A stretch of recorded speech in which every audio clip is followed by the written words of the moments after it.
Napoleon Bonaparte एक महान लष्करी रणनीतिज्ञ यांनी अनेक ऐतिहासिक लढायांमध्ये आपले शौर्य दाखवले। 1796च्या आर्कोले लढाईत त्यांनी ध्वज हातात घेऊन सैनिकांना प्रेरित केले आणि पुलावर हल्ला करून विजय मिळवला। 1805 साली ऑस्टरलिट्झमध्ये त्यांच्या चतुर रणनीतीने रशियन ऑस्ट्रियन सैन्याचा पराभव केला, ज्याला त्यांचा सर्वात मोठा विजय मानला जातो।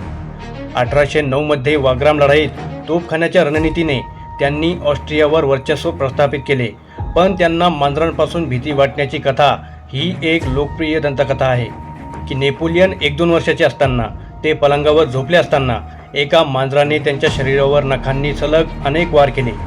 यामुळे त्यांच्या अवचेतनात एल्युरोफोबिया नावाचा आजार रुजला। ही कथा फ्रायडियन मानसशास्त्रानुसार सांगितली जाते, पण याला ऐतिहासिक पुरावे नाहीत। त्या काळात मांजरांना जादूटोणा आणि अपशकुनाशी जोडले जायचे, ज्यामुळे ही दंतकथा निर्माण झाली असावी।